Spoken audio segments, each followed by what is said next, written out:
السلام عليكم ورحمة الله وبركاته. بسم الله الرحمن الرحيم. رب اشرح لي صدري ويسر لي أمري واحلل عقدة من لساني يفقه قولي. رب زدني علما ورب زدني علما ورب زدني علما اللهم فقهنا في الدين. بسم الله الرحمن الرحيم. Okay, so it's already been introduced a little bit about what my topic and what my speech is going to be. So as it has been mentioned that it is all about the history and the lessons that we can derive from history. And I think that there must be a lot of science students or some people who are from other backgrounds and not from history. To those, I have heard from many people like that, and they say that history is, why do we even study history? Because it's something that has happened already in the past. So why are we supposed to study that? But the reality is that you must have heard a lot of times that history repeats itself. And at the time when it is repeating itself, if you do not know what has happened in the past, then on the basis of that, you won't be able to draw any conclusions onto what you should do in this situation where history is repeating itself. So to know about your past is somewhat incumbent upon you in some way or the other. To study about the history of Islam, we should definitely go back to the life of Prophet, because he was the first person who established this Islam that we know today. Islam has always been there since eternity in this world, but of course, the Islam that we follow today has been established by the Prophet Muhammad Sallallahu Alaihi Wasallam. So, of course, since we are going to study about the lessons that we have from Islamic history, we should start from the Prophet's life himself. So, the first slide that I have here is lessons from the Prophet Muhammad Sallallahu Alaihi Wasallam, the life of Prophet Muhammad Sallallahu Alaihi Wasallam. So, first point that we have is, okay, I am not talking here about his nature. I mean, the patience that he had, the quality of being Sadiq and Ameen, the character that he had, the spotless character, and being short-tempered, being humble, being kind to others. These things are which were inbuilt in his nature. I am not talking about these things here. I'm talking about what we can acquire from the Prophet's life. Okay. Yeah, so I was speaking that I've seen a lot of people who read about the Prophet's life, the story about the Prophet Muhammad Sallallahu Alaihi Wasallam, and they just read it as a story instead of taking that story as a lesson, as a practical example of their life. We speak about, a lot of times we speak that, yes, the Prophet is an example in our life, but how many times do we actually see him? How many times do we actually read about his life as an example to be implemented in our lives? It happens very less. So here are a few points which I have tried to highlight. The things that we can get from the life of Prophet, and of course these are just a few to name a lot. Number one is strategic thinking and planning. Strategic thinking and planning. Okay, I don't know if all of you know about me or not, but I like to engage my audience. So can anyone tell me that what do you mean by strategic thinking and planning? Anyone from the audience, please? Try to look into that point, the strategic thinking and planning. And of course, you have the points on your screen here. Okay, so strategic thinking and planning, it means that before doing anything, not just something big or not just something small, whatever you are going to do, before doing that, you should have a planning for that. You should think about that from every single aspect possible. And then after thinking about it, then you should plan accordingly, and you should plan about the causes, consequences, conclusions, possible outcomes, and everything. And once you have drawn all the conclusions, then only you should step on doing that particular work, whatever it is. So we have a few examples, just a few I have taken, although we have a lot of them. Number one is route opted for the migration to Medina.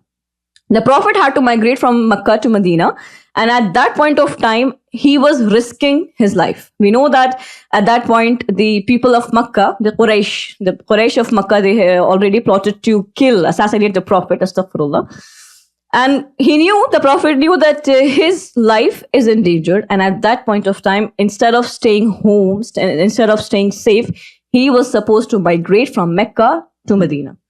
And this is his strategic thinking and planning, and an example of that the route opted for migration from Mecca to Medina was very different. I hope that you all must have gone through that. And we see that instead of going from the normal route, he opted a different route. And instead of going directly from Mecca to Medina, which was in the north of Mecca, he went southwards to the cave of Thawr. And there he stayed for a while, for a few days, which shows us that it was his strategic thinking and planning that if I will go directly from Makkah to Medina, then people will definitely guess my route. The people will definitely able to catch me. So he opted a different strategy. And this, of course, we know that how this helped him a lot. Next, we have people visiting the Prophet in the cave of Thawr. There were a lot of people who visited the Prophet. For example, we have Asma bint Abu Bakr, the woman who, even in her pregnancy, she climbed up that Mount of Thawr. How many of you have seen Mount Thawr? Cave of Thawr or the Mount Thawr? Anyone who went for Umrah or Hajj? Did you ever have the opportunity to visit that? Okay. I have seen that personally, and I have visited Ghar Thawr, and I was in my middle 20s when I visited Ghar Thawr, and I realized that it was tough for me. I was not pregnant. I was very young. I was, what we say in our language, I was Jawan. But at that time, I realized that I am facing so much difficulties to climb up that mountain. And just imagine the Asma bint Abu Bakr who climbed this mountain, and she used to climb it every day at least twice to take food to the Prophet. Imagine that. It took me 4 hours to climb up to the mount top. Okay, so this also was a part of strategic thinking and planning, because we know that Amir bin Fuhaira, who was a slave, he came to the Ghar Thawr, and he used to take goats with him, the herd of goats, so that the footsteps were vanished, and they were not, they could not be tracked by someone else. Next, we have creating alliance with the Jews for the defense of Medina. This was a very political move. I mean, I've seen a lot of people talking about it just like that, oh yes, he had the Mithaq Medina, and where he included Jews as well.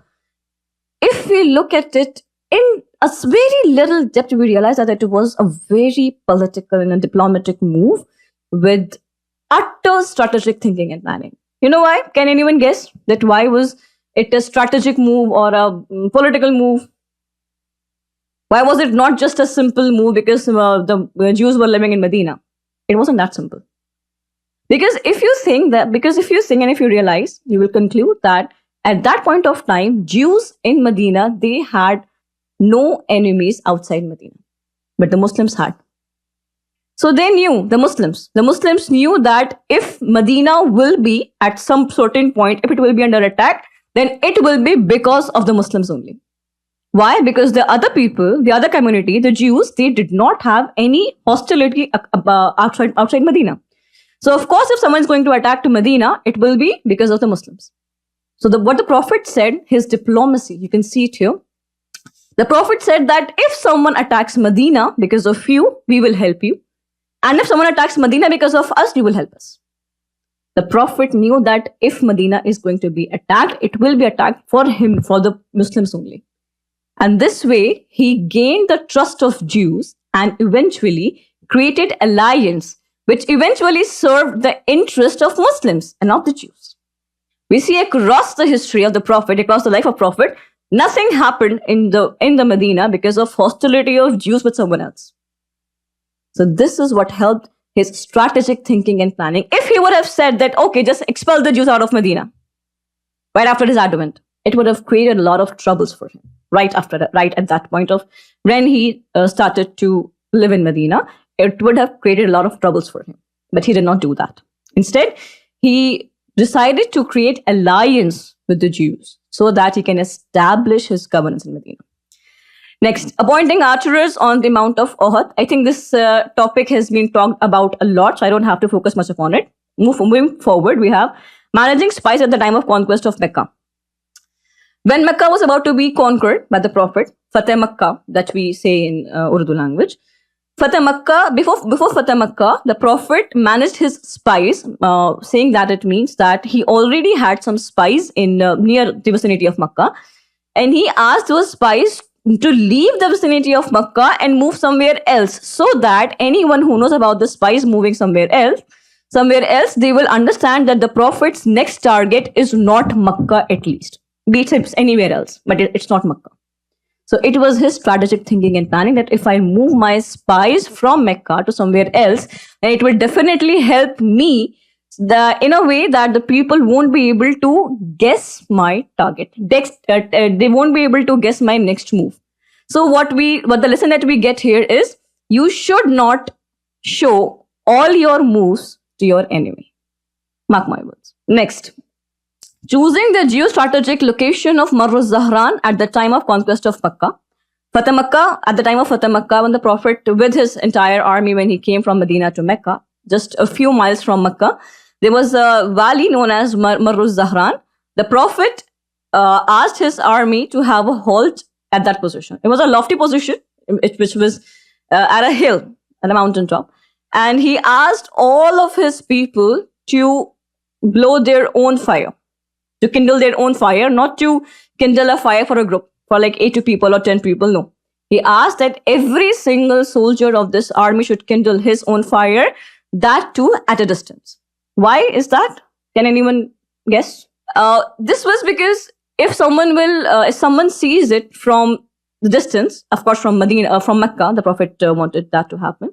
If someone sees Marru Zahran at night in this position, and from that distance, they will see that the mountain itself is on fire, which will attract attention. And that happened. You see that Abu Sufyan then came to see that what has actually happened in Marru Zahran. Why is it on fire? And in this way, we see that how the conquest of Mecca was so smooth. Of course, the reasons were a lot, but I have mentioned just two of them here, that managing his spies, sending them away from Mecca, and choosing the Marru Zahran. So this is one of the historical lessons that we have from the Prophet's life, that is strategic thinking and planning. Next, we have farsightedness. The Prophet had a huge farsightedness, much more than all of us. I have a few examples. Preventing Taif from being toppled. They were prophets. The Prophet, when he was in Taif, he was proposed to him. It was proposed to him that we can topple the entire society of Taif, so that what they have done to you, they might get their share of whatever they have done. But the Prophet said, no, I don't want this to happen. Why? Only because he was kind. Is that it? No. He did not want Taif to be toppled because he said that there might come a generation in Taif which will work for the cause of Islam. And that happened. Can anyone tell me when that happened? Okay, I'll tell you in my next slide, inshallah. Next, we have shifting women and children together to a safe place during the Battle of Trench. Jang-e-Khandaq, that's what we call. The Battle of Khandaq, at that time what he did, the Prophet asked all the women and children to be shifted at a specific location, all together. Why? So that all of them will be safe. Okay, and since the women and the children will be safe in their forts inside Medina at a single place, then the soldiers at the point of trench, at the point of the battle, they will be very easily, they will be able to focus on their fight at the Battle of Trench. And that happened. We see that the Prophet saw this coming, that the Jews might attack the women and children to weaken the forces at the frontiers. And they did that. The Prophet was proven right again. Next, we have signing a peace treaty with Meccans known as the Treaty of Hudaybiyah. There can be no better example than this to tell someone about the far-sightedness of the Prophet. There was no one, including Umar bin Khattab anhu, who could see that what goodness, what khair is there in Sulh Hudaybiyah. You know how Hazrat Umar reacted to at that point when the Prophet agreed to sign the Treaty of Hudaybiyah. He said that this is not our victory, this is our defeat. But can anyone say that why did the Prophet sign the Treaty of Hudaybiyah? Can someone tell me that? Because if we see it just for a glance, we see that yes, the Muslims were being oppressed in that. But why did the Prophet sign this treaty? Was it solely because Allah ordered him to do so? There was no wahi from Allah to the Prophet saying that yes, you should sign the treaty. There's no evidence in history about that. Not at all. It was because the Prophet had that political knowledge. He had that political wisdom and he had that farsightedness, which allowed him to sign that treaty, because Prophet saw that treaty as an opener of the conquest of Mecca, and that happened. After that treaty, there was a verse, the revelation, the wahi, which said, Inna fatahna laka fatahan mubina. It was after signing the treaty, which means we cannot say that signing the Hudaybiyah was because of a wahi upon him. It wasn't like that. Next, political awareness and wisdom. This is something which we as a Muslim ummah lack, and we should work upon it. We say that, politics, why should we step into it? Why should we know about it? We are simple housewives. We are in our house. That's it. No. Islam and politics are two sides of the same coin. If you are leaving politics, you are leaving half side of the Quran, of Islam.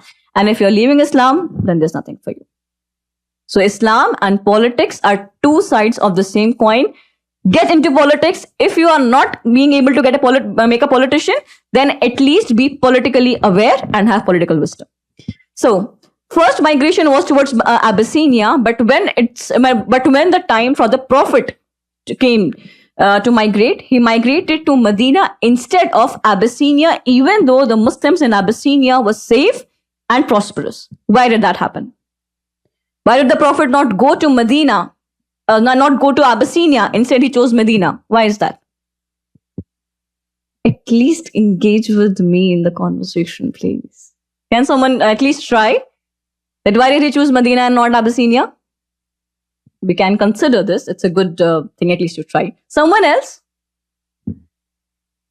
I was awestruck when I realized that, this is the reason why the Prophet went to Medina instead of Abyssinia. You know why? Because the Prophet's main mission, instead of spreading Islam, was to establish Islam. And establishing Islam in Medina was way easier than establishing Islam in Abyssinia, because Abyssinia already had an established and a formal, organized form of government which Medina lacked. There was no established, formal, organized form of government in Medina, because of this fact, it was easy for the Prophet to move into Medina and establish a formal government, because the Prophet was sent upon us not to spread Islam, not to preach Islam alone, but to establish Islam. And that could have been possible in a state, in a region where government was not even existing, like Makkah and in Medina. But in Abyssinia, in Yemen, there was a government, and that was not have been possible for the Prophet to go to Abyssinia, live there, and then topple the existing regime and then come into power. It would have given a bad image. So this was his political awareness and wisdom, that if I'll move to, of course, Allah's hukum was there, Allah's command was there. But if we see it from a human perspective, this was one of the reasons.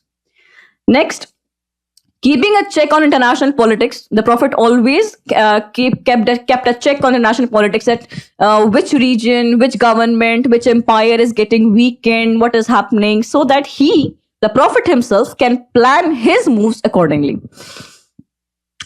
Next, sending spies and using information provided by them for further planning. This was one of his strategies to apply his political wisdom and get political awareness. Being aware of current affairs was also one of his very key points, and we should have that as well. Next, collectivism. Collectivism, which we say ijtimaiyat in Islam, we can say that it is a synonym.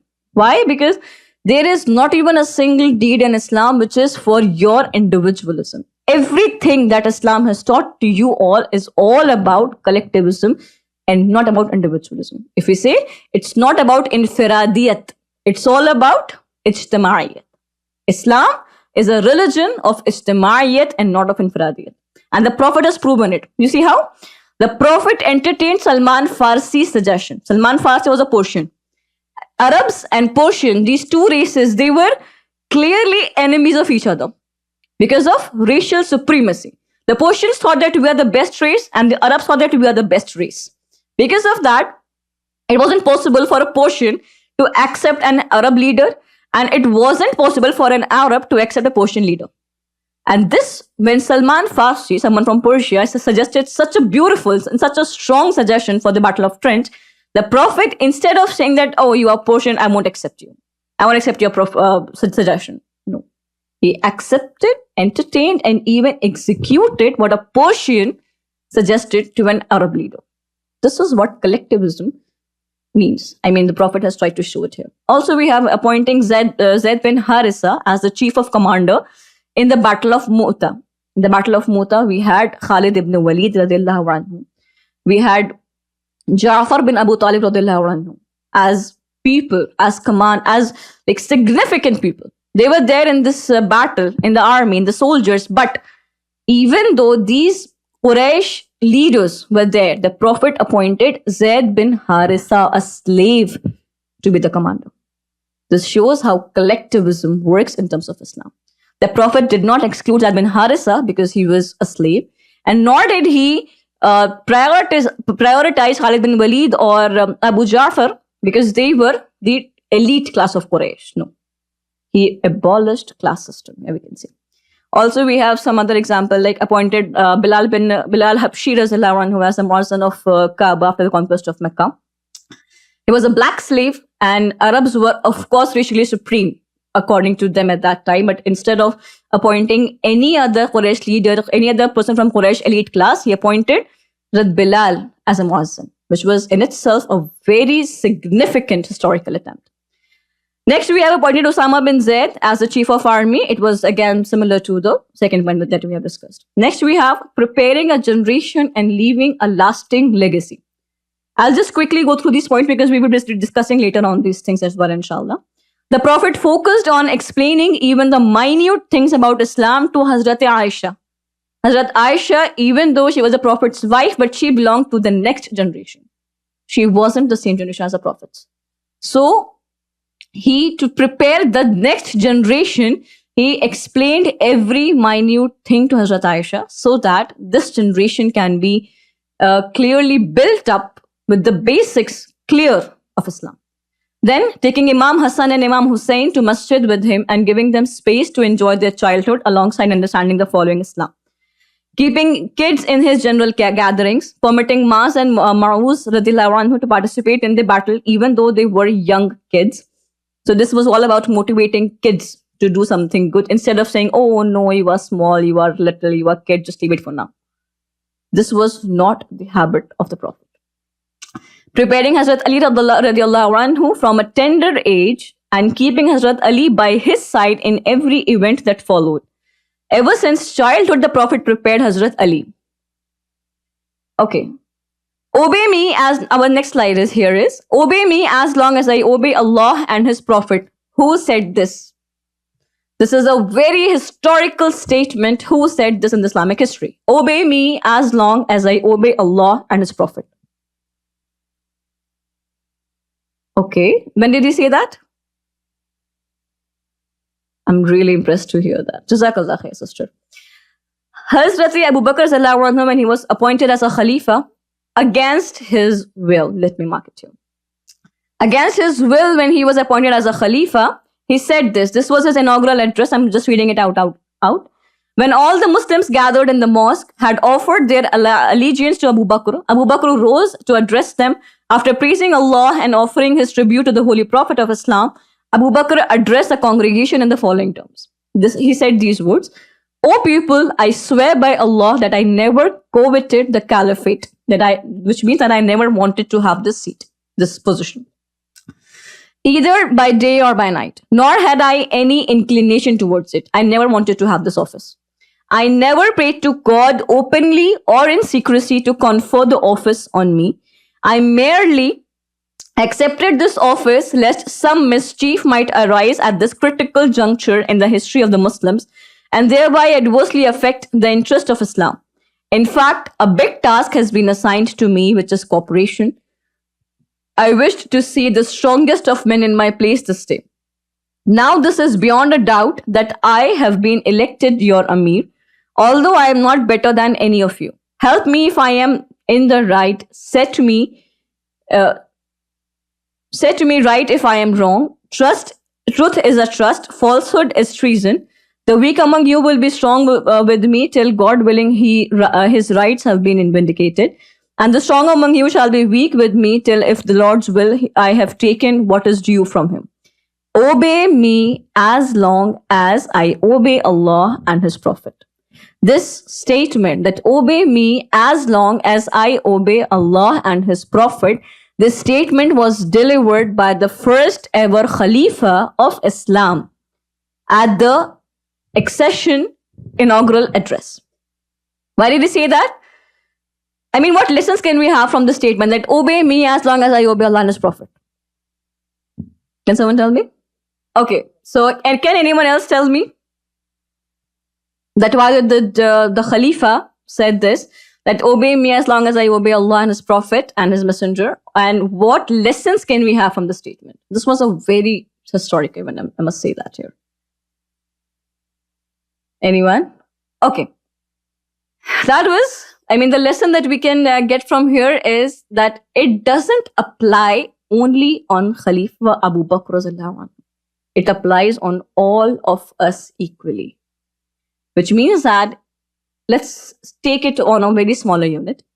In your family, if any of your adults or anyone in your family is doing something wrong, which is wrong in the eyes of Islam, then you must not obey them, because at that point of time, they are not obeying Allah and His Prophet.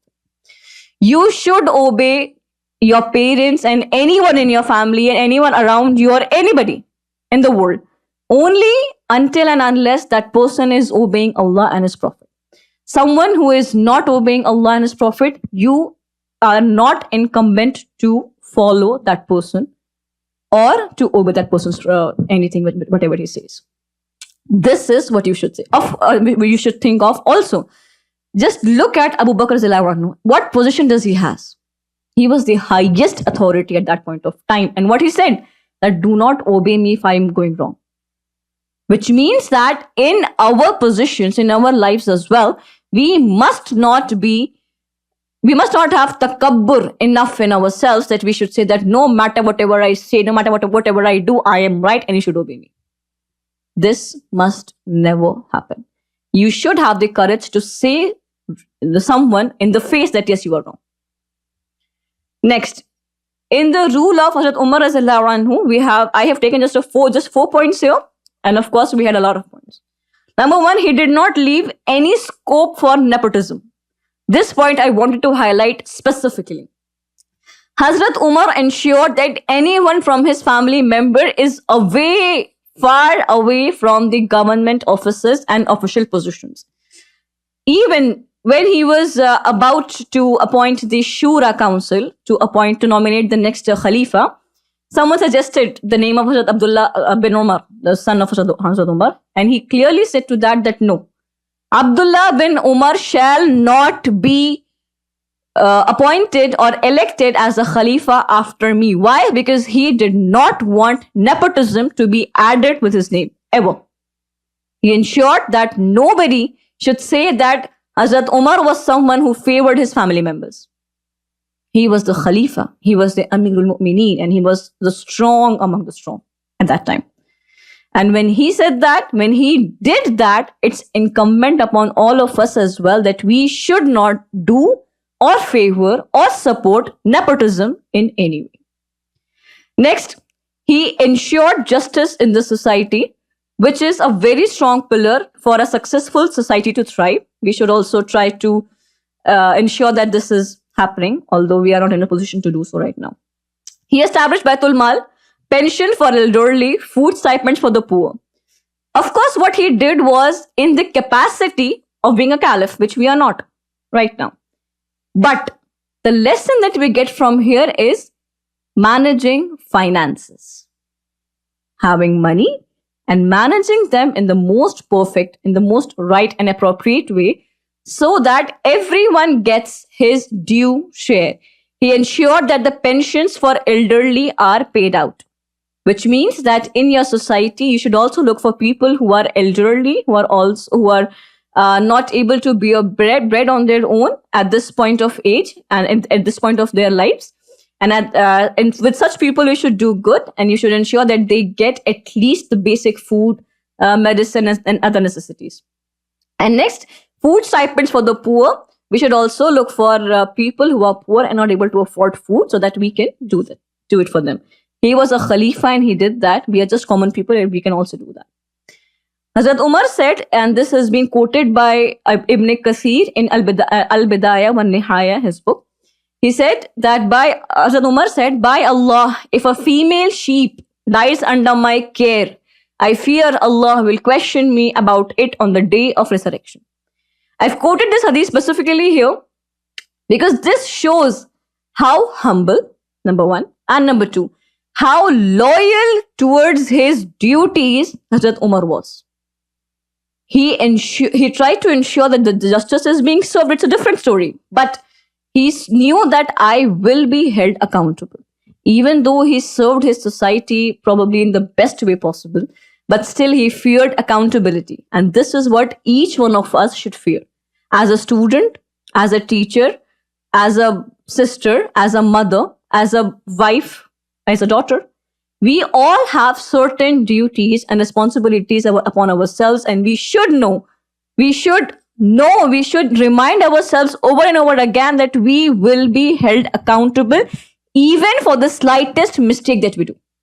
Hazrat Umar said that by Allah, if a female sheep dies under my care, I will be held accountable for that on the day of Qiyamah. We should fear that day. Now, the tragedy of Karbala.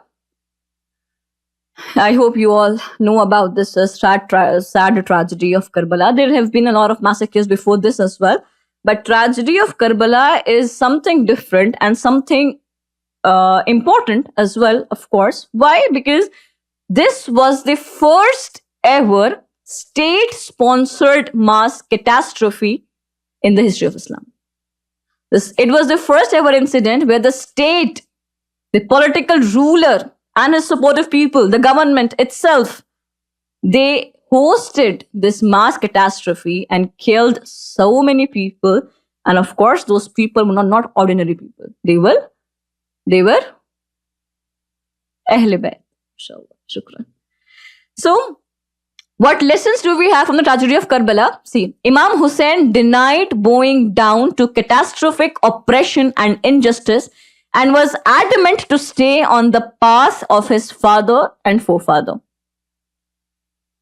But what we say it to stand for haqq, no matter what. Next, he was stubborn on not giving up on the path of Allah, even though it costed him his life. Instead of standing alone in the face of oppression, he ensured that his entire family is with him throughout his struggle to end or to face injustice. Imam Hussein chose this path because he knew that this path will either lead towards prosperity of Islam and establishment of justice, or it will lead towards his martyrdom. He knew that he had only two possibilities. Either he will be a martyr or he will end this injustice. And there's no other way, he knew that.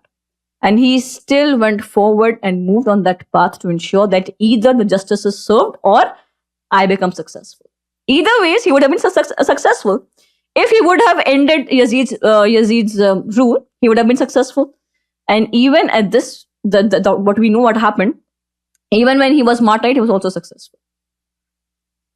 Then the lesson that we have here is fighting against oppression and falsehood, even if the consequence is death, because in this case, death might become martyrdom for any of you as well.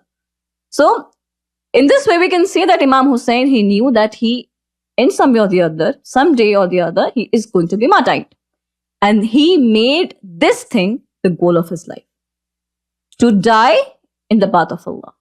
This is the lesson that we have, that we should also strive and we should also set this a goal for ourselves, that we should die. Everyone is going to die someday or the other, today or tomorrow. But this should be your goal and you should strive for this, that you will die in the path of Allah, inshallah. Okay, so apart from some sad stories that we just discussed, we are now discussing about some educational stuff that had significant breakthroughs in the history of Islam. Number one, madrasa type of schools were prioritized by all rulers, regardless of their dynasties. Baitul Hikmah was established in 830, which was a major hotspot for translation and research work across the globe. People from across the world came to Baitul Hikmah to get their share of knowledge. Scholars were, this is very important, please listen carefully. Scholars were given gold equal to the weight of the book they translated. This was the importance of education at that point of time in 830, 850s, in the 9th century. This was the importance that anyone who knew two languages, Arabic and some other language, and he translated the book from some other language into Arabic, then that scholar would have received the amount of gold equal to the weight of book he translated.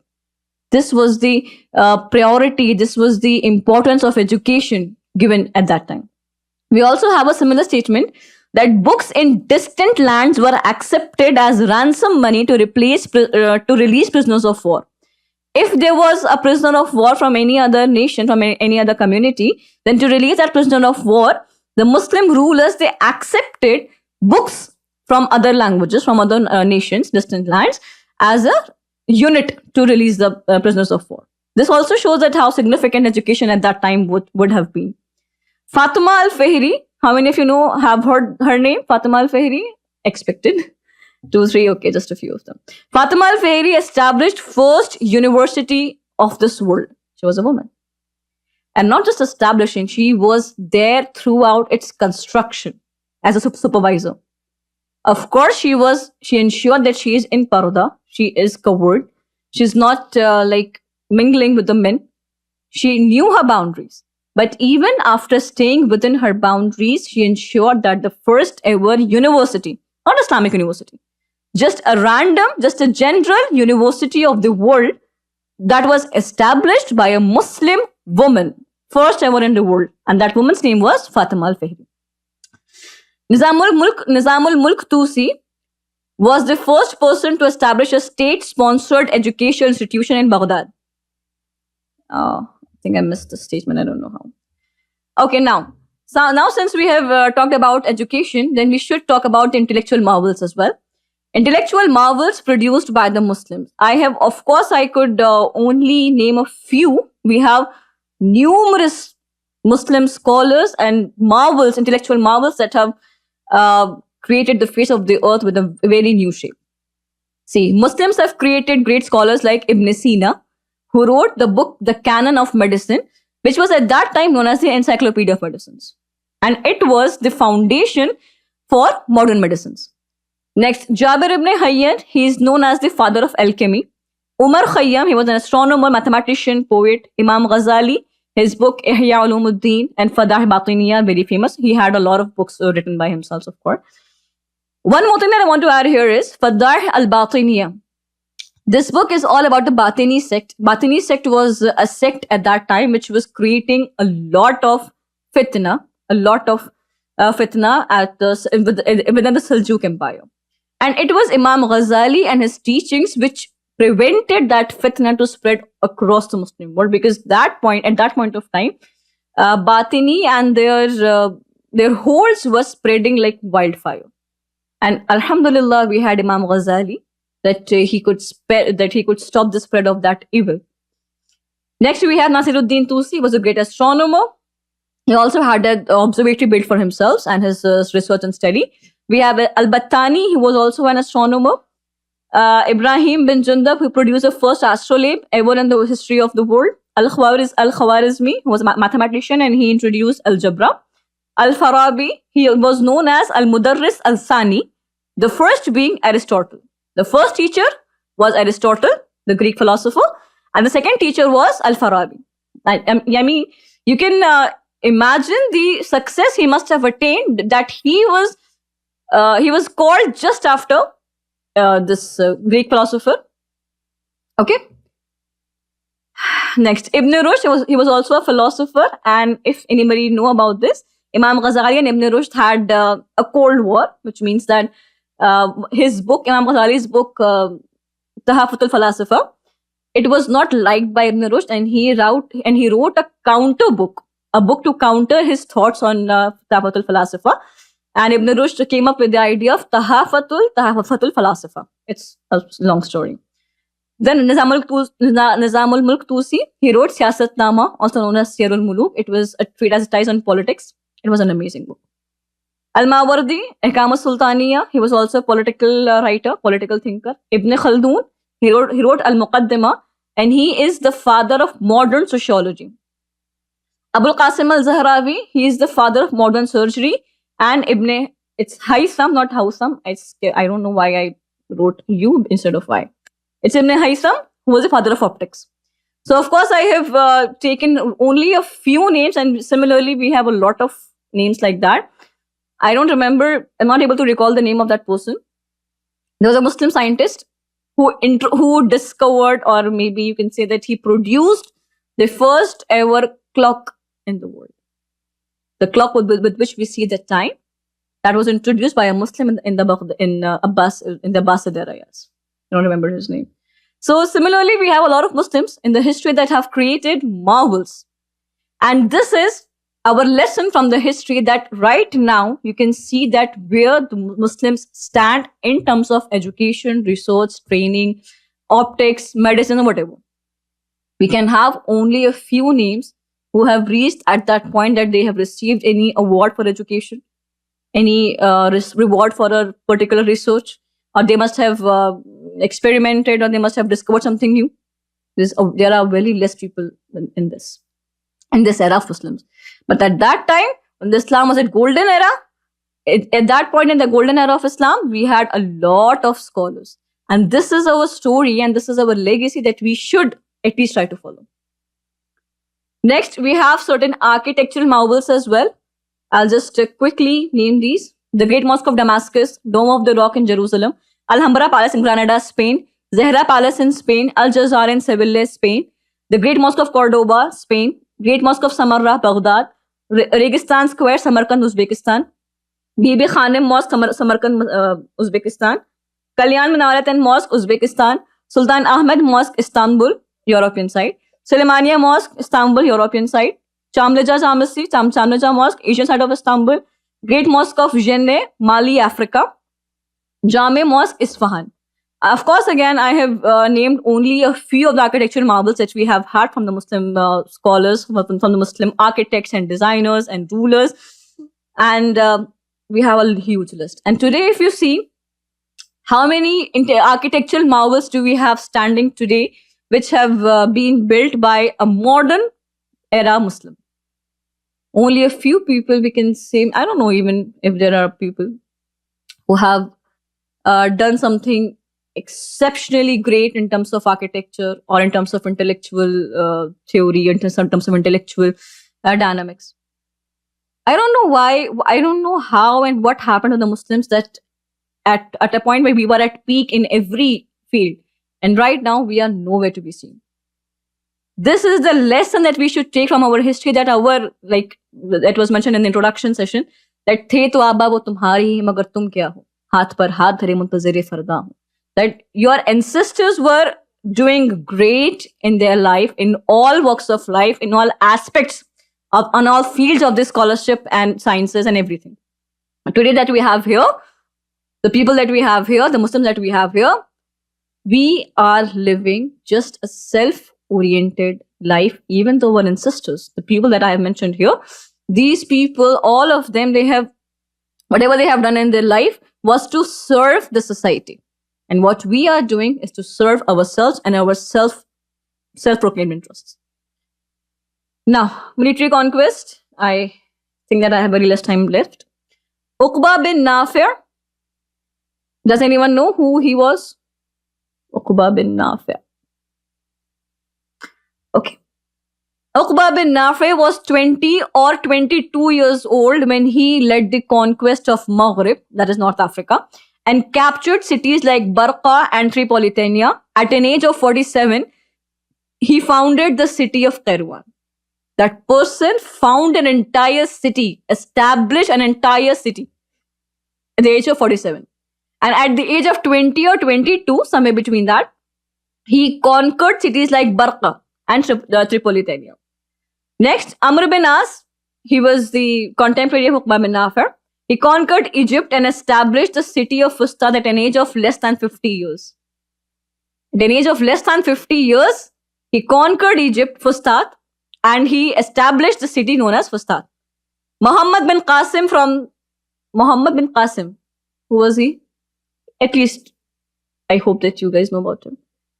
Soldier. And what marvel did he do in his life? What is he known for, Muhammad bin Qasim?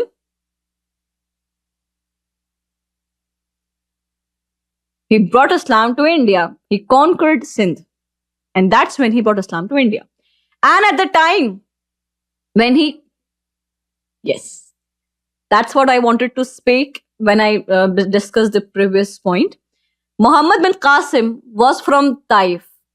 You see the Prophet's far-sightedness to ensure that the city of Taif is not toppled, because he knew that maybe he felt somewhere that there might come a generation which will work for the cause of Islam. Muhammad bin Qasim was that generation. At the age of 17, less than 20, he conquered Sindh. He was a military commander. And being a military commander, he conquered Sindh at an age of 17. This is a lesson for all of us, that, including me, I'm not out of it, of course. And most of us, of course, are above 20. And what have we achieved in our life? Okay. Tariq bin Ziyad, he defeated the mighty army of Roderick and conquered Spain. He could do this only because he burned the boats and ensured that all the people in his army as well burned their boats. What does this mean, to burn the boats? It's an English phrase, to burn the boats. What does that mean? Exactly. There's no turning back. Once you hold an aim in your life that, okay, I'm going to do this, there is no turning back. And if you are saying that there's no turning back, it means that you should have a lot of planning in your hand before going on that path. Tariq bin Ziyad was one of those. He had all the planning, everything that he required to enter this Spain. He went from from North Africa from the Iberian Peninsula. He went to Spain, to Europe, and he ensured that there's no way back for himself and for his army as well. He gave a very powerful sermon before entering into Spain, and he said to his people that we should burn our boats, because even if we are facing defeats, we might, at some point, we might feel that, okay, we'll go back to our lands. No. If you will burn, he literally burned his boats. I mean, not just a saying, not just a phrase. The boats that he used to travel from North Africa to Spain, he burned all those boats, not just his, of his entire army, to ensure that even if they are facing a very crushing defeat with the army of Roderick, he wanted to ensure that my army, even if they are going to die, they will die on those lands. They will not turn back. So this is a lesson for all of us, that once we are determined to do something, there should be no turning back. And of course, we see here that Allah helped him. He did not have to turn back because of the defeat. He conquered Spain. Although whatever happened with him later was something disastrous, but it doesn't have to do with what he did. Alhamdulillah. Okay. Hajjaj bin Yusuf. Does anyone know about him? Hajjaj bin Yusuf. Hajjaj bin Yusuf was an Umayyad governor. Was brutal. Very brutal. Hajjaj bin Yusuf added diacritical marks on the Quran, which means that we have the Zabar, Zer, Pesh and the dots. It was done during Umayyad period. Hajjaj bin Yusuf was one of them who initiated this great cause. The first time when I read about him, I felt very glad that, oh, we had such a good person. Anyways, it's a different topic. That lesson that we have from this, that Hajjaj bin Yusuf added diacritical marks. Why did he add that? Because he knew that this Quran that we are reading today, I mean, I don't know how many of you know about this or not, but the Quran in Arabic that was there at the time of Arabs, it did not had any dots. Yani we have one dot below Ba, below this curve for Ba. For Ta, we have 2 dots above it. For Sa, we have 3 dots above it to differentiate between different alphabets. These dots were not there in the original Quran that was there in the Qurayshi dialect. But Hajjaj bin Yusuf, he realized that the Muslims outside Arabia who do not know about the Arabic language will face difficulties in reading the Quran. So instead of being self-determined, self-oriented, he ensured that the Muslims across the world will become able to read Quran. This is what he did for the society. Now, Qutaybah bin Muslim had to wrap up his army and move back to Damascus from China after conquering Transoxiana on the call of Sulaiman bin Abdul Malik. Qutaybah bin Muslim, he was a commander who conquered Afghanistan, Transoxiana under the Umayyad rule, and he was almost there to conquer China. He was almost there with the face off with the Chinese army. And if he would have gone there in the battlefield, then of course it might be he would have been able to defeat that Chinese army and conquer China as well.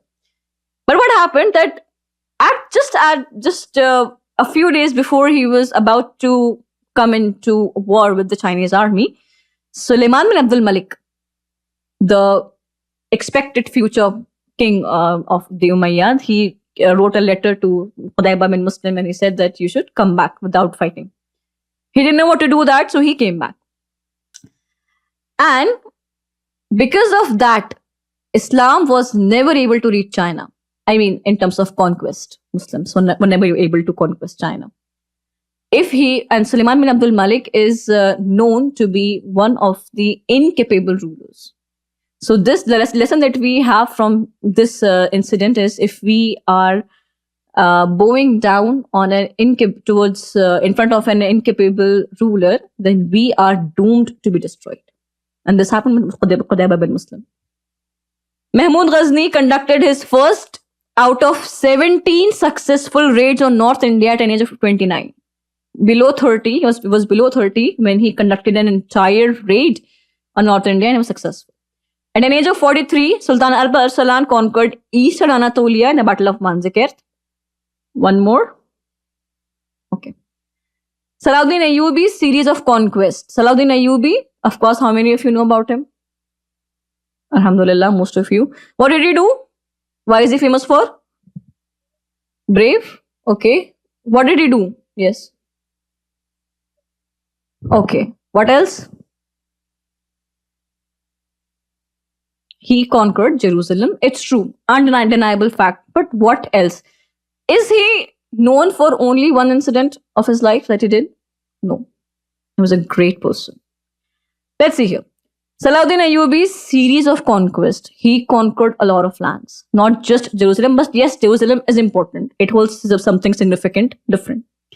Salahuddin Ayyubi, racially a Kurd, raised in a Turk palace, defeated Byzantine Christians and Fatimid Egyptians and established his own empire known as the Ayyubi Empire in Cairo, Egypt, putting an end to the Fatimid Caliphate. Salahuddin Ayyubi was a Kurd, but he was raised as a prince, although he was not.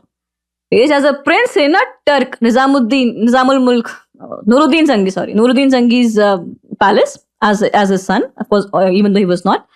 He defeated Byzantine Christians in Jerusalem and in other areas, and Fatimid Egyptians. Fatimid was a caliphate, which was a Shia caliphate, alongside Abbasids. Fatimid Egyptians and established his own empire known as the Ayyubi Empire in Cairo, putting an end to the Fatimid Caliphate.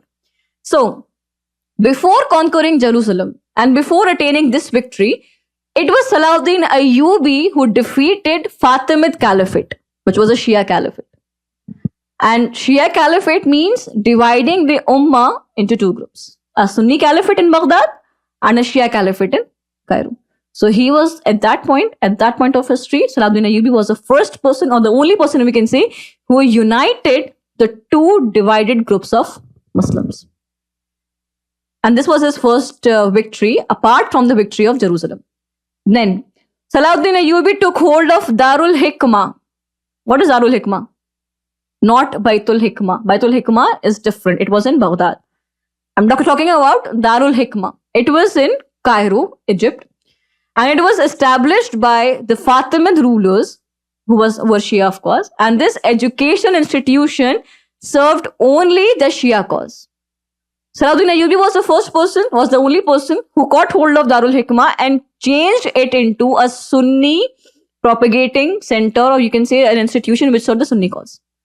So this was also a significant history which Salahuddin should be known for, and we do not know about him. Next, Salahuddin Ayyubi could conquer Jerusalem because he was raised to do that. It was in his tarbiyah, which we say tarbiyah, the upbringing. It was in his upbringing. It was in his mind ever since he was a child that he has to conquer Jerusalem. And he was raised for that.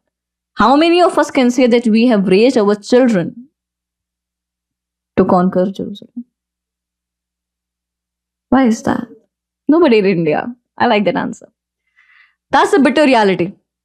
How many of us, those who do not have kids right now, how many of us can say that yes, we are determined to raise our kids to ensure that they will become the second Salahuddin Ayyubi or someone who conquers Jerusalem again? Conquest of Jerusalem is not just a story. Yes, you want to say something? Iranian kids. Inshallah someday. Inshallah someday. Okay. So see, Salahuddin Ayyubi's story, the story of Salahuddin Ayyubi should not be just a story, just a historical narrative. No, you should draw lessons from that, and the form and the sole lesson that you should draw from his story is that you as women should raise your kids in a way that at some day, maybe not your kids, maybe your grandkids, maybe your great grandkids will conquer Jerusalem, or even if they are not the commanders, they will be in that army which will conquer Jerusalem someday, inshallah. And that can happen only when you raise your kids that way. It's not that your kid is like 25 years old and you say that you have to conquer Jerusalem and he will do that. No, it's not going to happen. You have to raise your kid in this pattern, saying this over and over and again to your kid, and ensuring that this message gets fed into his mind as a program. Then Salahuddin Ayyubi's, we were at Salahuddin Ayyubi could conquer Jerusalem because he was raised to do that. Then Battle of Ain-e-Jalut, Muslim Mamluks. Mamluk was a kingdom, an empire in Egypt after Ayyubids. He defeated Mongols, which was a historic victory in itself, as the Mamluks broke the aura of invincibility of Mongols. Before the Ain-e-Jalut, before the Battle of Ain-e-Jalut, where the Mamluks, they defeated Mongols, it was an aura. It was built. It was a clear mindset, or people have accepted it for a fact that Mongols are such an army which cannot be defeated, no matter what you do. Because Mongols were the ones, that army ransacked Baghdad. They ruined the Baitul Hikmah that we have discussed in our previous slides. They have slaughtered maybe thousands or maybe hundreds of thousands of Muslims, and not just Muslims, people as well. So ever since the Mongols came into power, there had been no battle or no any skirmish where Mongols have been defeated. So it was an aura created that the Mongols are invincible. We cannot defeat Mongols. But the Mamluks, they were determined that no, we are on the path of Allah. No matter what, we will fight with these heathens and we will drive them away. And this happened. In Ain-e-Jalut, Mamluks defeated Mongols. And the best part, if anyone of you has ever gone through history and ever read about the strategy that the Mamluks opted, the best part is that Mamluks opted the strategy of Mongols to defeat Mongols. If you will read about it, you will get to know, because I'm having very less time, so I'll not go into that much of detail. One more thing, why is Ain-e-Jalut so important or significant? Anyone has any idea? Ain-e-Jalut is something important even in ancient history of Islam. Okay, Ain-e-Jalut was the area where Hazrat Dawood alayhi salam, he defeated Jalut. That's why it's known as Ain-e-Jalut. Goliath, which we say in English. So at that very spot, the Mamluks, they defeated Mongols. Mamluks were Muslims. Next, Sultan Mehmed Fateh conquered Constantinople, which we know as Istanbul in Turkey today, at an age of 21 years. At just 21 years, What he did? He conquered Istanbul. And if you please, I'll request you all to please go through history and read about how Istanbul at that time was. It was greatly fortified. And very huge walls, very thick walls. And Byzantine Empire's capital for 11 centuries had been Constantinople, present Istanbul. So imagine conquering a place, a region, which has been the capital of a great empire for 11 centuries. How tough it would have been. The ancestors of Muhammad Fateh, from his bloodline, of course, they tried to conquer they tried to conquer Istanbul, Constantinople over and over again, but they were all defeated. They've all lost their wars and their attempts. But Mehmet Fateh, at an age of 21 only, he could not easily, of course, he had to endure a lot. At the age of 21, he was able to conquer Constantinople and make it a territory of Islam, which was a historic victory in itself. Now, I think, yes, this is my last slide. Ramadan is not a month of weakness. It is a month of victory, discipline, and divine strength. So here in this slide, I have a series of battles, wars, which have been won by Muslims in the month of Ramadan. Number one, conquest of Makkah. Fateh Makkah, which we discussed earlier, it was done in the month of Ramadan. The Battle of Buwaib, it was done in the month of Ramadan. Jang-e-Tabuk, Battle of Tabuk, Battle of Amuria, liberation of many cities in Spain, Battle of Basra, Battle of Dasin, Ain-e-Jalut again, Battle of Homs, where Mamluks versus Mongols happened, another battle apart from Ain-e-Jalut, and Battle of Shubrakhit, where Mamluks versus Napoleon's French army, they faced off. And all these battles, even in the month of Ramadan, even though the people were fasting, in the state of fasting, Muslims, the men, the warriors, they came in the front line and they joined the march of the battle and they fought with their enemies, and with the grace of Allah, they were successful in all these battles. And it's again what I mentioned earlier as well, that this is a small list. We have a huge list of battles that have taken place in Ramadan, which means that Ramadan is not a month of weakness. If you think that, oh, I am fasting, I won't be able to do this because I'm fasting, I'm feeling weak, then just try to remember these people who, in the state of fasting, they went in the war fields, in the battlefields, and they faced their enemies. And with the grace of Allah, when they were determined to raise up in the cause of Allah, Allah helped them. And they were able to raise the flag of Islam, raise the flag of Allah. Subhanallah. Okay, so this was my last slide. But now it's a question from you all that I want to ask, that what do you think that should be at the final conclusion of this session? Why did this session, what lessons did you all derive from all what have we discussed so far? Can anyone try to say at least 1 or 2 points? What lessons have you derived from all this talk?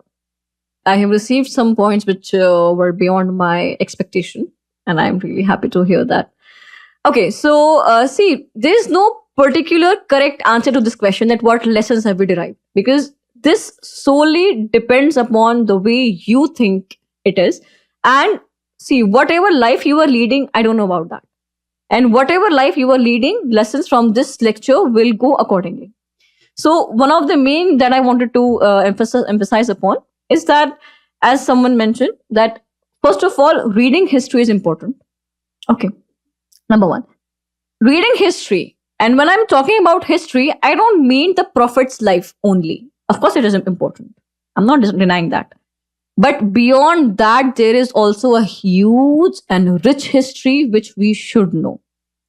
So Islamic history, the history of Islam and the history of Muslims should be one of your priorities to read. Number one. Number two, we should stop reading about the Prophet's life and the history of Islam just as a story of the human narratives. No.